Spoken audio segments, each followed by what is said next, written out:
The Los Angeles evening air was cool and crisp as the black SUV pulled up to the curb on Melrose Avenue. Inside the vehicle, Vin Diesel sat quietly in the back seat, his fingers drumming softly against his knee. He wasn't heading to a movie premiere or a fancy Hollywood party tonight. No cameras would be flashing, no fans would be screaming his name. Tonight was different. Tonight he just wanted to be a regular guy walking into a restaurant. Well, not just any restaurant. His restaurant. "You sure you don't want me to come in with you?" his driver asked, glancing at him through the rearview mirror. Vin shook his head with a slight smile. "Nah, I'm good. Just gonna grab some dinner and see how things are running. I'll call you when I'm ready." The driver nodded, understanding. After working with Vin for years, he knew that sometimes the action star just needed to step away from the spotlight and experience life like everyone else. Vin pulled his black hoodie over his head and adjusted the baseball cap sitting low on his brow. He looked at himself briefly in the tinted window. The disguise wasn't much, but it usually did the trick. Most people weren't expecting to see a Hollywood celebrity casually walking down the street, so they simply didn't notice him. It was all about confidence and blending in. He stepped out of the SUV and took a deep breath. The street was busy with the usual evening crowd. Young couples walked hand in hand. Groups of friends laughed as they decided where to eat, and a street musician played guitar on the corner. This was the real Los Angeles, the one that existed beyond the red carpets and studio lots. Vin loved this restaurant more than most people knew. It wasn't just another business investment or a way to make money. This place had a soul. It had meaning. 2 years ago, when he first bought the property and started planning the concept, he kept thinking about his father. His old man had always talked about opening a restaurant someday. He'd sketch out ideas on napkins and describe the menu he'd create, the atmosphere he'd build, the people he'd welcome through the doors. But life had other plans, and his father never got the chance to make that dream real, so Vin did it for him. He wanted this restaurant to feel like home. Not the fancy Instagram-perfect kind of place where people came just to be seen. No, this was supposed to be somewhere genuine, somewhere families could celebrate birthdays, where first dates could turn into love stories, where friends could gather after a long week and just relax over good food and cold drinks. As Vin approached the entrance, he could see through the large windows that the place was packed. That made him smile. Every table seemed occupied, and servers moved gracefully between them, carrying trays of steaming plates. The warm glow from the Edison bulbs hanging from the ceiling created an inviting atmosphere that spilled out onto the sidewalk. The building itself had character. Exposed brick walls, original wooden beams across the ceiling, and vintage photographs of old Los Angeles decorated the space. The open kitchen concept allowed diners to watch the chefs work their magic, flames leaping from pans as they prepared signature Italian dishes. Instead of walking through the main entrance where the hostess stand was positioned, Vin headed toward the side alley. There was a staff entrance there that led directly past the kitchen. He'd used it before during construction and renovation. Tonight it would help him slip in without causing a scene. The heavy metal door opened with a familiar creak. The sounds of the kitchen hit him immediately. The sizzle of food on grills, the rhythmic chopping of knives on cutting boards, the shouted communications between cooks coordinating orders. It was controlled chaos, the kind that happened every night in successful restaurants. A young line cook looked up from his station and did a double take when he saw Vin. His eyes went wide. But before he could say anything, Vin pressed a finger to his lips and gave him a wink. The cook grinned and nodded, understanding the need for discretion. He turned back to his work, though Vin noticed the guy was smiling a bit wider now.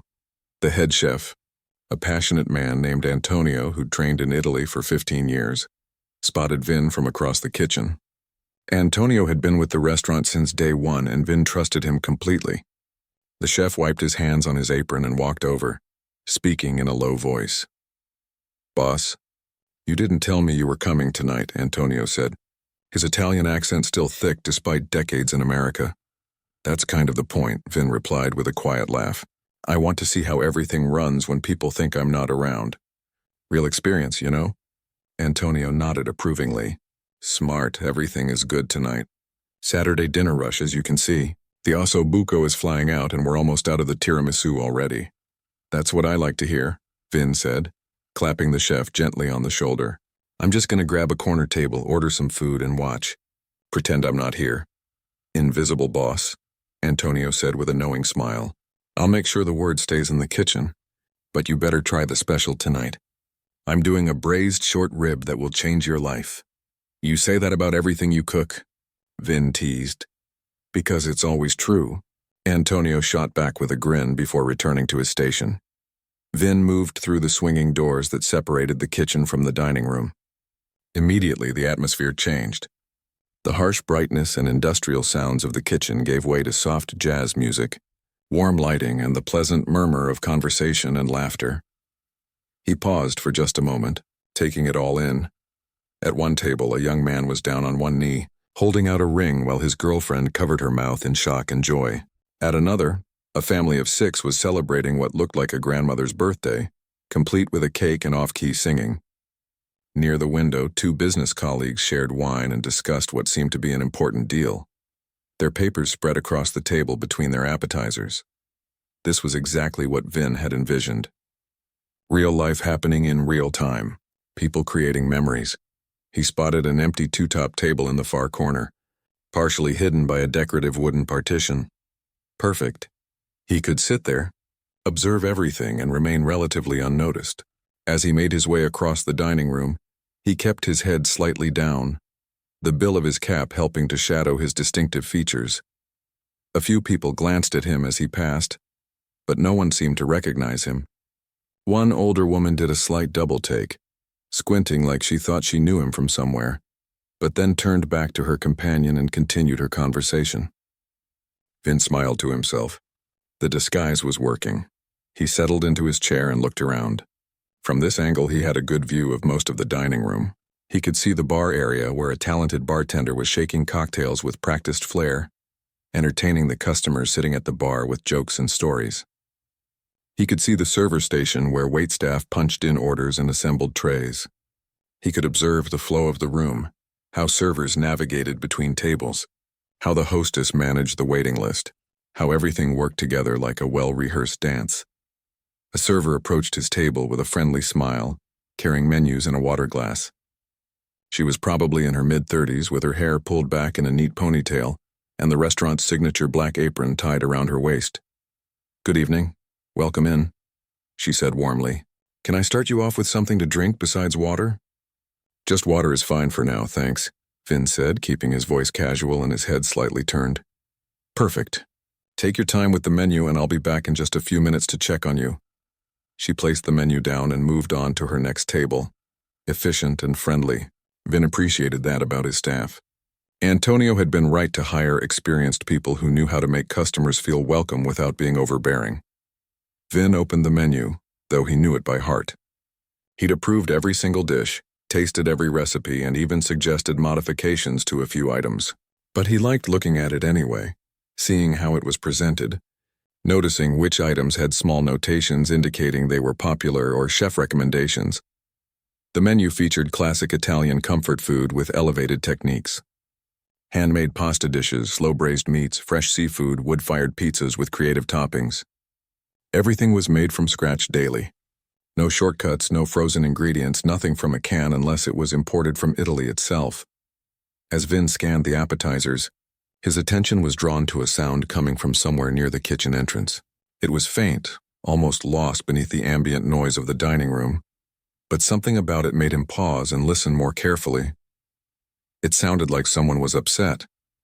A female voice speaking urgently but trying to keep quiet. The tone was strained, like someone fighting to hold themselves together. Vin lowered his menu slightly, his eyes scanning the room to locate the source of the voice.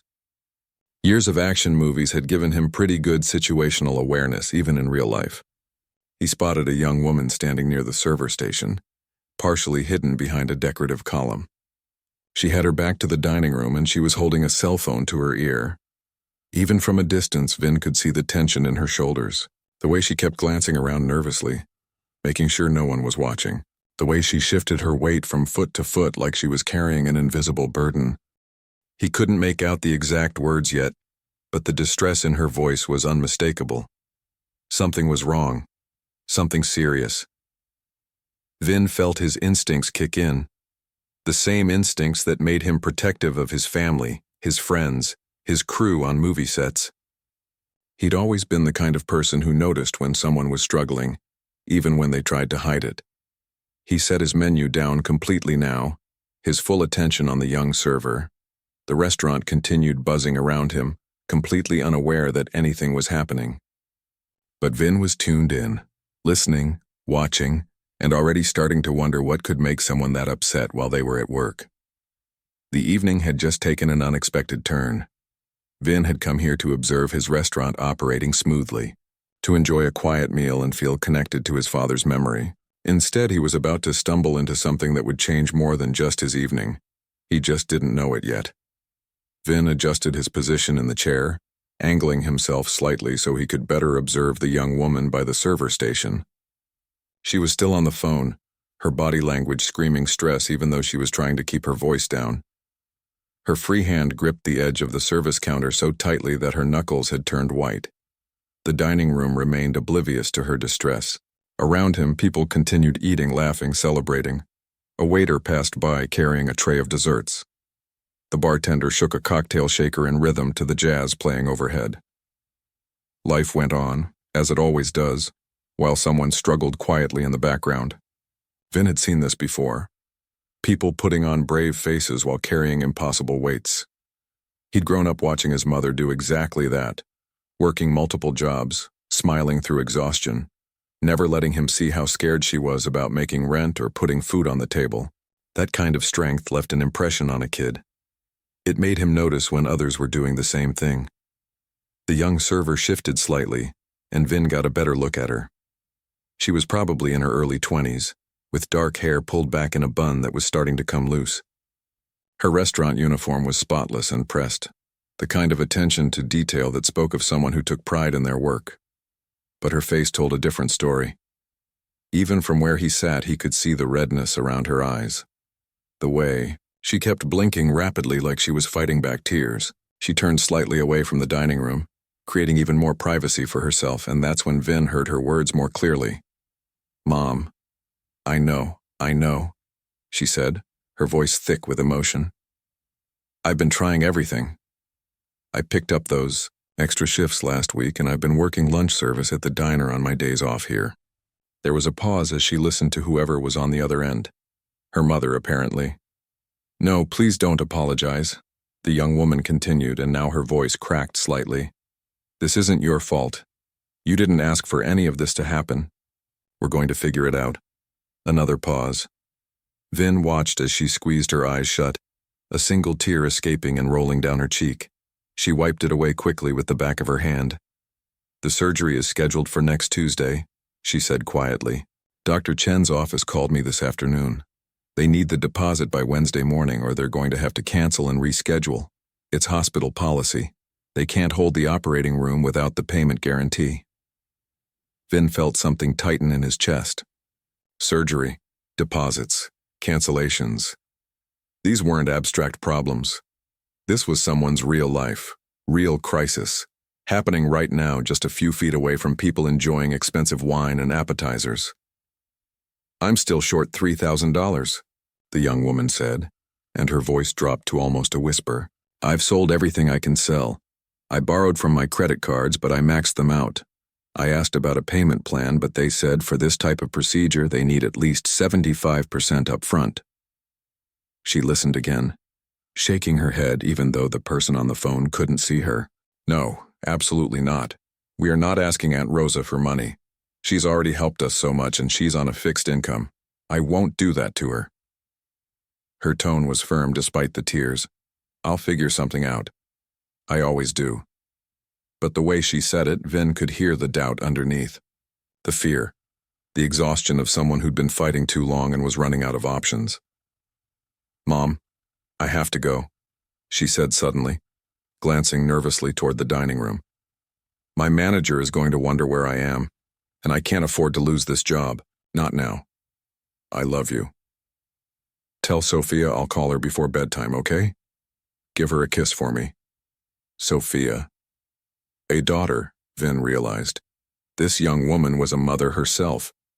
"I promise, I'm not giving up," she said into the phone, but her voice betrayed how close she was to breaking. "We're going to get through this, we have to." She ended the call and stood there for a moment, her phone still pressed against her chest. Her whole body seemed to sag, like she'd been holding herself up through sheer willpower, and now, in this brief private moment, she could let the facade crack just a little. Vin watched as she took several deep breaths, clearly trying to pull herself together. She set her phone down on the counter and reached for a napkin, dabbing carefully at her eyes, checking to make sure her mascara hadn't smudged. Then she straightened her apron, tucked a loose strand of hair behind her ear, and rolled her shoulders back. The transformation was remarkable and heartbreaking at the same time. Within 30 seconds, she'd gone from a woman on the verge of falling apart to someone who looked composed and ready to serve tables. She even managed to create a small smile, practicing it once before turning back toward the dining room. But Vin had seen behind the mask. He knew that smile was armor. The young woman picked up a water pitcher and headed toward a table of 4 near the windows. Vin watched as she greeted them warmly, refilled their glasses, and checked on their meals. Her voice was friendly and professional. She laughed at something one of the customers said.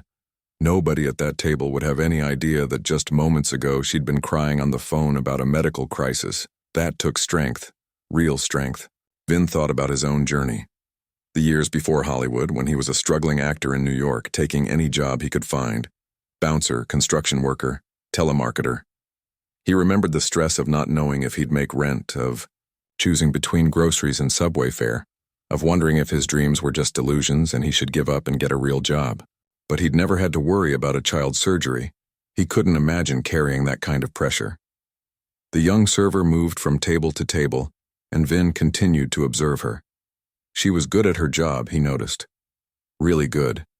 She had a natural warmth with customers, remembered details, anticipated needs. At one table with an elderly couple, she spent an extra moment chatting with them, asking about the photos they were showing her on a phone. The old woman beamed at her, clearly delighted by the attention. At another table, she noticed a customer, struggling to flag down someone for a refill, and immediately headed over, apologizing for the wait even though it had only been a minute. She topped off the drinks and checked if they needed anything else before moving on. This wasn't someone just going through the motions. This was someone who actually cared about doing the job well, even while her personal life was falling apart. Vin's original server returned to his table, pulling him from his observations. "Have you decided what you'd like to order?" she asked pleasantly. "Actually," Vin said, keeping his voice low and gesturing subtly toward the young server he'd been watching. "Can you tell me about her? She's been running around this whole section and she seems really great with customers." The server followed his gaze and smiled. "Oh, that's Elena. Yeah, she's amazing. One of our best, honestly. She's only been here about 8 months, but she's already like the heart of the front of house staff." Elena. Now he had a name to go with the face. "She works a lot?" Vin asked casually, not wanting to seem too interested but needing to know more. "Oh my gosh, yes. She picks up every shift she can. I don't think I've ever seen her turn down extra hours. She works harder than anyone here." The server leaned in slightly, lowering her voice. "Between you and me, I don't know how she does it. I heard she works another job during the day too. She must never sleep." Vin nodded slowly, processing this information. 2 jobs, long hours. And a daughter who needed surgery. She seems really good with people, he observed. "The best," his server agreed enthusiastically. "Last week, she stayed an extra hour after her shift because this family came in late, and they were celebrating their son's graduation. She made sure they had a perfect experience even though the kitchen was about to close. And she's always helping the newer servers learn the ropes. She's just one of those people who makes everything better, you know?" Vin knew exactly what she meant. Those were the people who held communities together, who made workplaces feel less like work, who gave more than they received. "Anyway," his server said, straightening up, "what can I get for you tonight?" Vin ordered the braised short rib special that Antonio had recommended, along with a side of the roasted vegetables. He wasn't really focused on the food anymore, though. His mind was elsewhere. After his server left, Vin pulled out his phone and opened a notes app. He typed quickly, "Elena, server, daughter Sophia needs surgery, $3,000 short, deadline Wednesday." He wanted to make sure he remembered the details. Across the dining room, he watched Elena deliver a large tray of entrees to a table of 6. She distributed the plates with practiced efficiency, making sure each person got the correct order, asking if anyone needed anything else, refilling water glasses. The family barely acknowledged her beyond a quick thanks before diving into their food.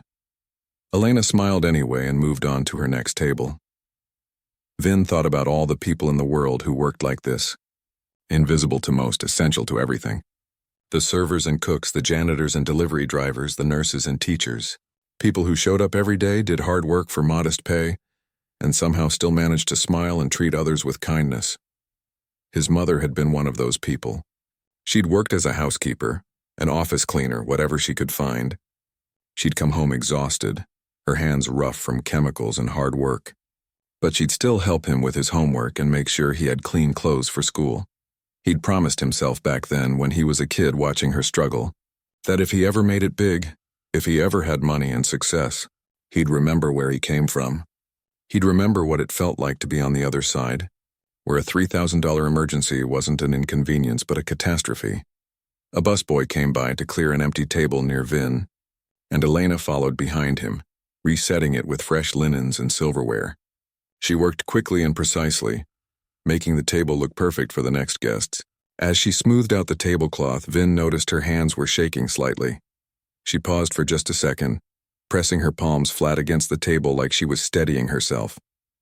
Then she took a breath and continued working. How many times that night had she done that? Hidden the tremor in her hands, swallowed back the fear, pushed down the panic so she could keep working. Vin's food arrived, and Antonio had been right. The braised short rib was incredible, falling apart at the touch of a fork, rich and flavorful. But Vin barely tasted it. He ate mechanically, his attention divided between his plate and the young mother working her way through what was probably her second job of the day. A thought was forming in his mind. An idea. He wasn't sure yet exactly how he'd approach it, but he knew he couldn't just sit here, eat his dinner, and leave. Not after what he'd overheard. Not when he had the ability to help. His grandmother used to say something when he was young. She'd tell him that God puts people in your path for a reason, that sometimes you're the answer to someone else's prayer, even if you don't know it yet. Vin wasn't sure about all that, but he did believe in paying attention, in noticing when the universe was showing you something important, in acting when you had the chance to make a difference. He watched Elena laugh at something a customer said, watched her maintain that bright smile even though he knew what she was carrying inside. He thought about Sophia, a little girl who needed surgery, whose mother was working herself to exhaustion trying to make it happen. And he thought about his own daughter, how he'd move mountains for her, how he'd do anything to keep her safe and healthy. Every parent would. That's what made Elena's situation so cruel. She was doing everything right, working as hard as anyone could possibly work, and it still wasn't enough. Sometimes hard work wasn't enough. Sometimes the system was broken.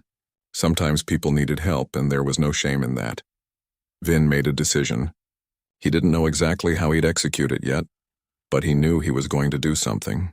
He hadn't come to his restaurant tonight expecting this, hadn't planned on getting involved in anyone's personal crisis. But life didn't always go according to plan. And maybe, just maybe, he was exactly where he was supposed to be. He pulled his phone out again and sent a quick text to his assistant. Need some information about one of the restaurant employees. Name is Elena. Need to know everything by tomorrow morning, discreet. The reply came back almost immediately. On it. Vin set his phone down and took another bite of his short rib. The dining room continued its evening rhythm around him. Conversations and laughter, the clink of glasses, the smooth voice of a jazz singer coming through the speakers. And in the middle of it all, a young mother named Elena kept smiling, kept serving, kept fighting.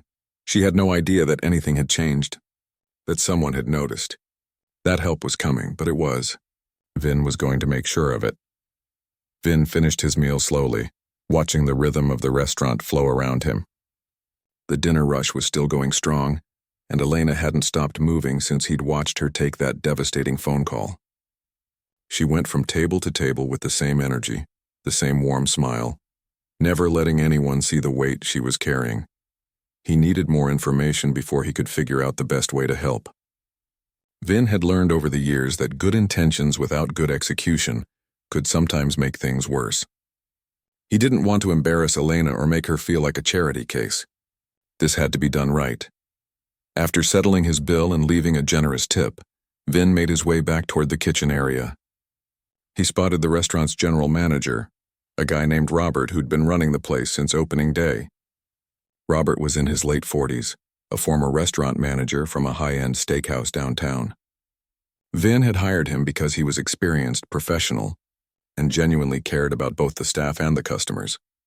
Robert was standing near the expo station, reviewing order tickets with the kitchen staff. When he glanced up and saw Vin, his eyebrows shot up in surprise. He quickly excused himself and walked over. "Boss, I didn't know you were coming in tonight," Robert said, keeping his voice low. "Is everything okay? Any problems?" "Everything's fine," Vin assured him, guiding Robert toward a quieter corner near the wine storage. "Actually, the place looks great. I wanted to come in unannounced, see how things run when I'm not expected." "You've done a good job." Robert looked relieved. "Thanks, we try to keep standards high every night. What can I do for you?" Vin glanced back toward the dining room, making sure Elena wasn't nearby. "I need to ask you about one of your servers." Elena, young woman, dark hair, been working here about 8 months. Recognition lit up Robert's face immediately. "Elena Rodriguez. Yeah, she's one of our absolute best. Is there a problem?" "Did she do something wrong?" "No, nothing like that," Vin said quickly. "Actually, the opposite. I've been watching her work tonight and she's exceptional. I just want to know more about her." "What kind of employee is she?" Robert's expression shifted from concern to enthusiasm. "Honestly, she's the kind of employee every restaurant dreams about. She's never late, never calls in sick, picks up extra shifts whenever we need help. Her customer service scores are through the roof. We do those comment cards and at least half of them mention her by name." Vin nodded, absorbing this. "She works hard?"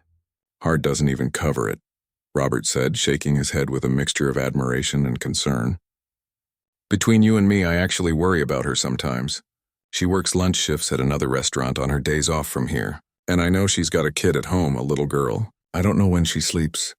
"Tell me about her situation," Vin said. "What do you know about her personal life?" Robert leaned against the wall, thinking. "She doesn't talk about it much. She's pretty private, actually. But from what I've picked up over the months, she's a single mom. The father isn't in the picture, hasn't been since the kid was born. Her mother helps with childcare, but I think her mom has some health issues too. Elena mentioned once that she's supporting both of them." Vin felt his jaw tighten. Single parent, supporting her mother and daughter, working 2 jobs. That was a lot for anyone to carry, especially someone so young. "The little girl?" Vin asked carefully. "Do you know anything about her? Is she healthy?" Robert's expression darkened slightly. "Actually, that's part of why Elena works so much. Her daughter has some kind of medical condition, spine problem, I think. She's mentioned doctor appointments and physical therapy sessions. A few weeks ago, she asked if she could adjust her schedule because her daughter had to see a specialist in the morning." "Did she say anything about surgery?" "Surgery?" Robert looked surprised. "No, she never mentioned that to me. But like I said, Elena keeps things close to the vest. She doesn't like to burden people with her problems." He paused, studying Vin's face. "Why are you asking all this?" "What's going on?" Vin considered how much to share. He trusted Robert, but he also didn't want this to become gossip. "I overheard part of a phone conversation earlier. Sounds like her daughter needs surgery and she's having trouble covering the costs." Robert's face fell. "Man, that's rough. I wish she'd said something. We could have done a staff fundraiser or something. People here would help if they knew." "She seems like the type who wouldn't ask," Vin observed. "Yeah, exactly," Robert agreed. "She's proud, independent, she wants to handle everything herself." He ran a hand through his hair, frustrated. "I've tried to help in little ways. I give her the best sections, the tables that tip well. I make sure she gets the big parties and the business dinners. But she earns all of that. It's not charity. She's genuinely the best server we have." Vin appreciated that Robert was already looking out for Elena in his own way. Good managers did that, found ways to help their team without making them feel singled out. "What about the other staff?" Vin asked. "How do they treat her?" "They love her," Robert said immediately. "She's like the mom of the group, which is funny because she's younger than half of them. But she's always helping the new servers learn the system, covering shifts when someone's sick, bringing in homemade food to share. Last month, one of our servers had a rough breakup, and Elena stayed after her shift just to talk to her for an hour. That's who she is. The picture was becoming clearer. Elena wasn't just a hard worker. She was someone who took care of others even while struggling herself. Those were the people who fell through the cracks, Vin thought. The ones too busy helping everyone else to ask for help when they needed it. How's her daughter doing with all this? Vin asked. The mom working all the time? Robert shrugged. Elena doesn't complain, but I can see it wears on her. Sometimes she comes in and her eyes are red like she's been crying. She always says it's allergies or she's tired. One time I saw her on break video calling her kid, and she looked so sad when she had to hang up. But then she puts on her game face and gets back to work. Vin thought about his own kids, how much time he tried to spend with them despite his crazy filming schedule, the guilt he felt when he had to miss a recital or a game. But at least he had resources, nannies, family support. Elena was doing it all alone with no safety net. Tell me about her work ethic, Vin said. Give me specific examples, Robert thought for a moment. Okay, so last month we had this huge party, a corporate event for like 40 people. It was chaos. One of our servers called in sick at the last minute and we were short-staffed.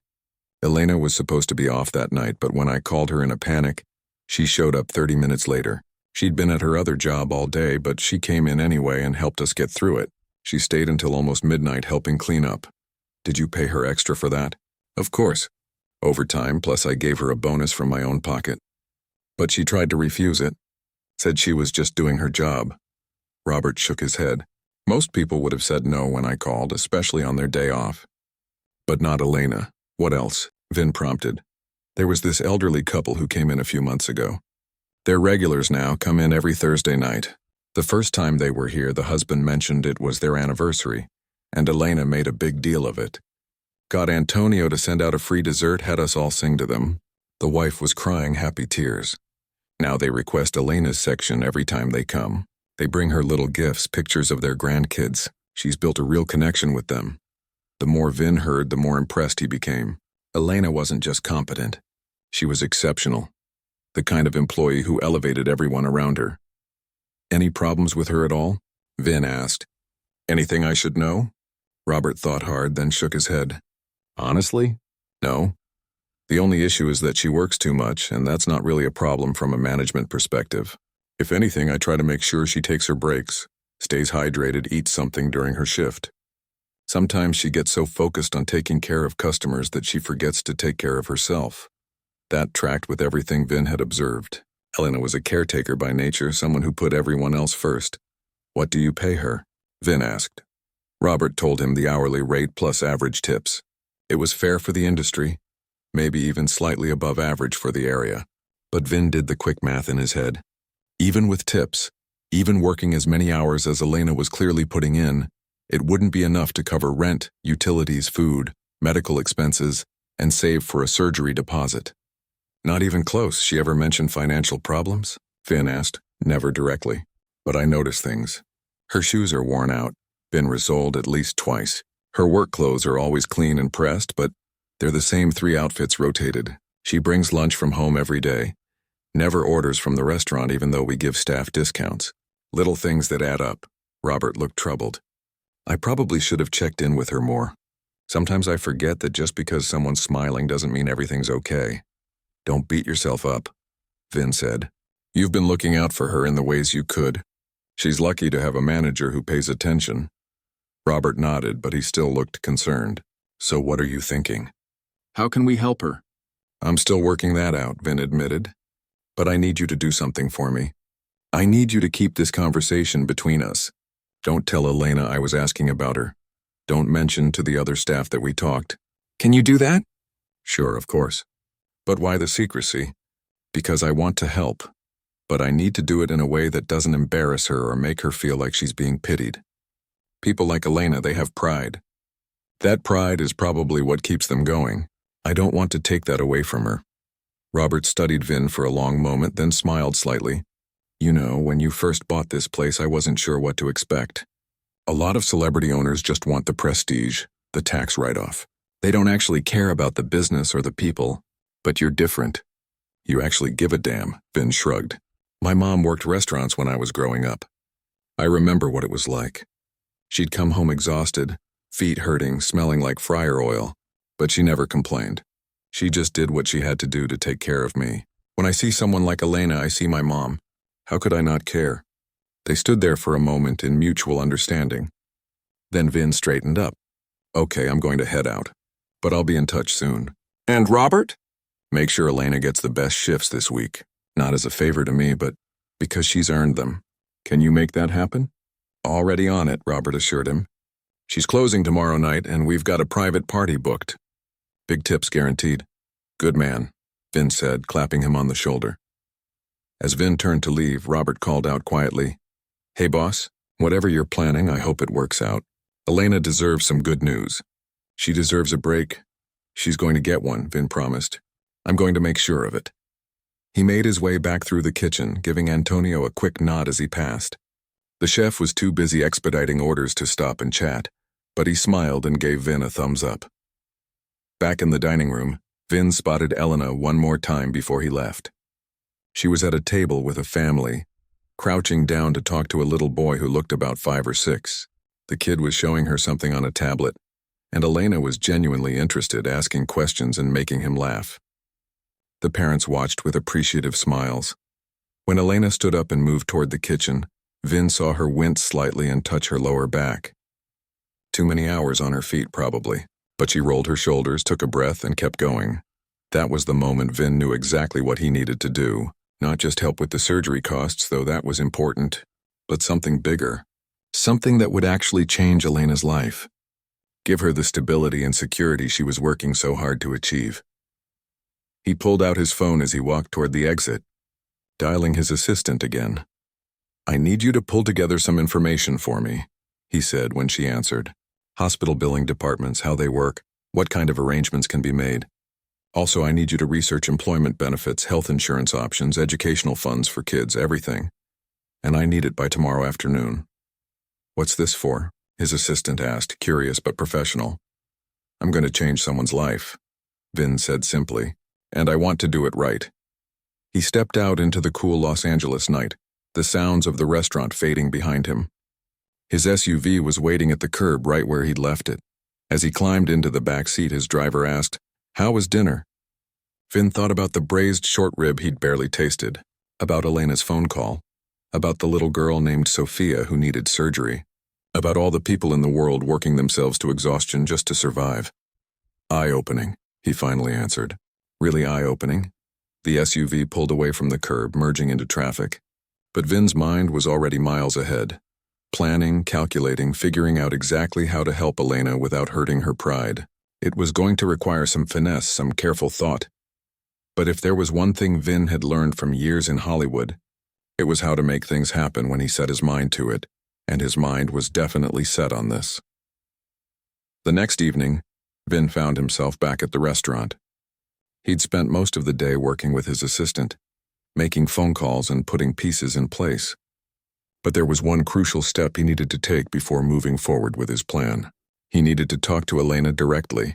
He knew from Robert that she was working the closing shift tonight. The restaurant would be busy early but would wind down after 9. That's when he planned to approach her, when things were quieter and they could have a real conversation. Vin arrived around 8:30, once again wearing his hoodie and cap. This time he didn't try to hide in a corner. He sat at the bar, ordered a glass of wine, and waited. He could see Elena working her section, moving with the same tireless energy he'd observed the night before. The bartender, a guy named Tommy who'd been with the restaurant since opening, slid Vin's wine across the polished wood surface. Back again so soon, boss? He said quietly, making sure no other customers could hear. Just checking in, Vin replied. How's the night going? Steady. We had a good dinner rush. Should quiet down in the next hour or so. Tommy wiped down the bar with practiced efficiency. You here for business or pleasure tonight? Little bit of both, Vin said, taking a sip of his wine. He watched Elena in the mirror behind the bar. She was taking an order from a couple at a corner table, her notepad out, nodding and smiling as she wrote. The couple seemed relaxed and happy, laughing at something Elena said. She had that gift, Vin noticed, of making people feel comfortable and welcome. After she finished with that table, Elena made her way toward the bar to put in a drink order. She was focused on her notepad, double-checking what she'd written, and didn't notice Vin sitting there until she was right next to him. "Tommy, I need 2 glasses of the Pinot Grigio, 1 Manhattan, and—" She glanced up and her words died mid-sentence. Her eyes went wide with recognition, even with Vin's attempt at a disguise. Oh my gosh." Vin turned to face her, offering a gentle smile. "Hey, Elena, right?" She looked completely flustered, her professional composure cracking for the first time since he'd been observing her. "Mr. Diesel, I didn't know you were here. I mean, I should have. Does Robert know you're here? Is everything okay?" The questions tumbled out in a rush. "Everything's fine," Vin assured her. "And please, just call me Vin. Mr. Diesel makes me feel like I'm in trouble." He gestured to the empty bar stool next to him. "Do you have a minute to sit?" Elena looked uncertain, glancing back at her section. I have tables. I shouldn't really. I already cleared it with Robert," Vin said. "Your section is covered for a few minutes, please. I'd like to talk to you." She hesitated, clearly uncomfortable with the attention.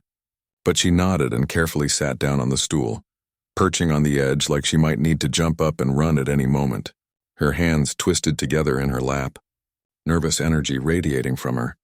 Tommy, reading the room, quietly moved to the other end of the bar to give them privacy while he prepared Elena's drink order. "I'm not in trouble, am I?" Elena asked, her voice small. "Because if I did something wrong, I swear I didn't mean to. I always try to follow the rules and—" "Elena," Vin interrupted gently. "You're not in trouble. Not even close. Actually, it's the opposite. I wanted to tell you that you're doing an incredible job here." She blinked, surprised. Thank you. I just try to do my best." "You do more than your best," Vin said. "I've been watching the way you work, the way you treat customers, the way you help your coworkers. You're exactly the kind of person I hoped would be part of this place when I opened it." A slight blush crept up Elena's cheeks. "That's really nice of you to say. I love working here. It's a great restaurant." There was an awkward pause. Vin could see Elena's leg bouncing nervously, her eyes darting toward her section every few seconds. She was worried about her tables, about being away from her work too long. "Elena," Vin said, his voice becoming more serious, "I need to be honest with you about something. Last night I was here having dinner and I accidentally overheard part of a phone conversation you had. I wasn't trying to eavesdrop, but I heard enough to understand that you're going through something difficult right now." The color drained from Elena's face. Her hands gripped the edge of the bar. "Oh God, you heard?" "I'm so sorry. I shouldn't have taken that call during my shift. I know it's unprofessional, but it was my mom and I just—" "Stop," Vin said firmly but kindly. "You have nothing to apologize for. Nothing. I'm not here to reprimand you. I'm here because I want to help." Elena's eyes filled with tears instantly, and she looked away, clearly fighting to maintain her composure. I don't need charity." "I'm handling it. I'm going to figure it out." "I know you are," Vin said. "That much is obvious. But here's the thing, Elena.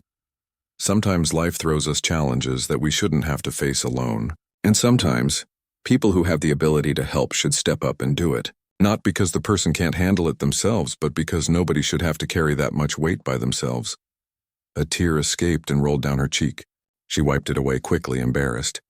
"I don't know what you heard, but I'm fine. My daughter is fine. We're going to be okay. Your daughter needs surgery," Vin said softly, "and you're working 2 jobs trying to come up with the money. You're $3,000 short and the deadline is Wednesday." Elena's face crumpled. She covered her mouth with her hand, trying to hold back a sob. "I shouldn't have been talking about that at work. I'm so embarrassed. I try so hard to keep my personal life separate, to not bring my problems here." "Can you tell me about your daughter?" Vin asked gently. "What's her name?" Elena took a shaky breath, trying to pull herself together. "Sophia, she's 7. "She's the best thing that ever happened to me." "And she has a spinal condition?" Elena nodded, her voice thick with emotion. "Scoliosis. She was born with it. It's gotten worse as she's grown. The doctors said if we don't correct it now with surgery, it could cause permanent damage. She could have trouble walking, breathing problems, chronic pain. I can't let that happen to her. I won't." The fierce maternal love in her voice reminded Vin of his own mother, of the way she'd fought for him when he was young. That same determination, that same willingness to sacrifice everything. "How long have you been trying to save for this?" he asked. 2 years, Elena admitted. Ever since the doctor said she'd need the surgery eventually. I've been putting away every penny I can. But it's never enough. There's always something. The car breaks down, or my mom needs her medications, or Sophia needs new leg braces because she's grown out of the old ones. Every time I get close, something happens and I'm back to square one. And you're doing this all by yourself? Elena nodded. Sophia's father left before she was born. When he found out about the scoliosis from the ultrasound, he said he couldn't handle it. Just walked away. My mom helps with childcare, but she's on disability. She can't work. So yeah, it's just me. Vin felt anger flash through him at the mention of the father who'd abandoned them, but he pushed it aside. That wasn't what mattered right now. What about the hospital? He asked. Have they offered any payment plans? They want 75% up front. That's hospital policy for elective surgeries. They consider this elective because it's not immediately life-threatening, even though it needs to be done. Elena's voice was bitter. I've begged them, explained the situation, but they won't budge. Without the deposit by Wednesday, they cancel the surgery and we have to reschedule. But the surgeon has a 6-month waiting list. If we lose this spot, Sophia could be waiting until next summer. And by then the curvature could get worse, Vin said, understanding the urgency. Exactly. Elena wiped her eyes again. I'm sorry. I don't usually fall apart like this. I try to stay strong, you know. Sophia needs me to be strong. Being strong doesn't mean you can't feel things, Vin said. It doesn't mean you have to carry everything alone. Elena looked at him directly for the first time since sitting down. Her eyes were red and swollen. Her mascara slightly smudged despite her efforts to clean it up. But there was something else there too. A glimmer of hope mixed with fear, like she was afraid to believe that this conversation might lead somewhere good. Why are you asking me all this? She whispered. What do you want to know? Vin took a breath. This was the moment. Because I want to help you, Elena. I want to pay for Sophia's surgery. Elena's reaction was immediate and visceral. She shook her head violently, standing up from the bar stool. No, I can't accept that. That's too much. I don't take handouts. It's not a handout, Vin said calmly, not moving from his seat. Sit back down, please. Elena remained standing, but she didn't walk away. She was trembling, caught between pride and desperation. Let me tell you something about myself, Vin continued. When I was growing up, we didn't have money. My mom worked 3 jobs at one point just to keep us housed and fed. I watched her struggle, watched her sacrifice, watched her go without so I could have what I needed. And you know what I promised myself? That if I ever made it, if I ever had the resources to help people like her, I would. Not because people like my mom, like you, aren't capable, but because you shouldn't have to be superhuman just to survive. Elena's lip trembled. I can't just take that kind of money from you. It's not right. Why not? Vin asked. Because you're proud? Because you want to do it yourself? I respect that, Elena. I really do. But here's what I learned. Sometimes accepting help isn't weakness. It's wisdom. It's knowing when to let someone else carry part of the load so you don't break under the weight. But I don't even know you, Elena protested weakly. You don't owe me anything. You're right. I don't owe you anything. But I want to do this. Not because I owe you, but because I can. Because I happen to be in the right place at the right time to hear about your situation. Because I have a daughter too, and I can't imagine watching her suffer when I had the power to help. Vin's voice was passionate now, earnest. My grandmother used to say that God puts people in your path for a reason. Maybe I'm supposed to be here.